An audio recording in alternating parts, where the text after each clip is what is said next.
আসসালামু আলাইকুম viewers, welcome back to my channel Tuya easy কিচেনে আপনাদের সবাইকে স্বাগতম।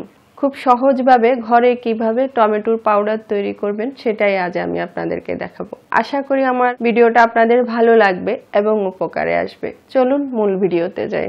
এখানে আমি 1 কেজি টমেটো নিয়েছি আর টমেটোগুলোকে ধুয়ে পরিষ্কার করে নিয়েছি, দেখতে পাচ্ছেন। এখন আমি টমেটোগুলো কেটে নিব। টমেটোগুলোকে একদম পাতলা পাতলা করে কাটতে হবে, যেমন খুব একটা বেশি মোটা না হয়।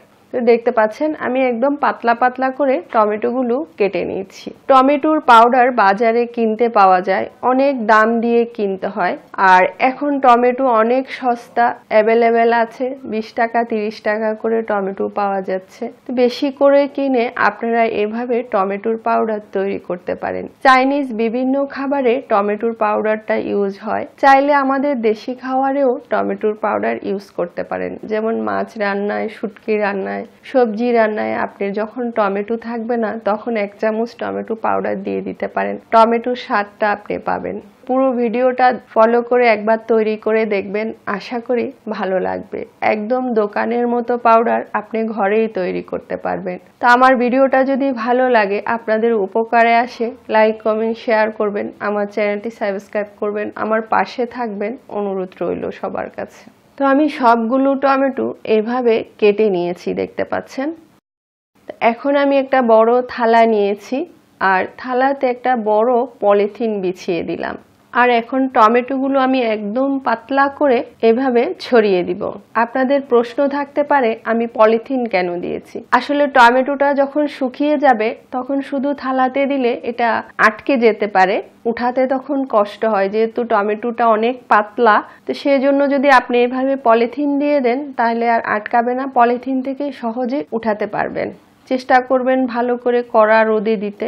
কড়া রোদে যদি এটা শুকান খুব ভালো পাউডার হবে, অথবা চুলার নিচে দিয়েও আপনি এটা শুকিয়ে নিতে পারেন। একটা থালাতে হবে না, আমি 2টা থালাতে এটা পাতলা করে ছড়িয়ে দিব, তারপর শুকিয়ে আপনাদেরকে দেখাচ্ছি। ফিরে আসলাম একদিন পর। একদিন রোদ্রে দেওয়ার পর এটা এরকম হয়েছে। এখন আমি এগুলো উল্টে দিচ্ছি। তো এভাবে উল্টে পাল্টে আমি ভালো করে এগুলো শুকিয়ে নিব, তারপর আপনাদেরকে দেখাচ্ছি। ফিরে আসলাম 3 দিন পর। 3 দিন শুকানোর পর এরকম হয়েছে, দেখতে পাচ্ছেন। ছাদের থেকে আনার পর এগুলো একটু ঠান্ডা হয়ে গেছিল, তো আমি চুলার নিচে প্রায় আরো 20-25 মিনিটের মতো রেখে এগুলোকে একদম মচমচে করে নিয়েছি। এখন আমি এটা গ্রাইন্ডার জগে নিয়ে নিলাম, আমি এগুলো ব্লেন্ড করে নিব।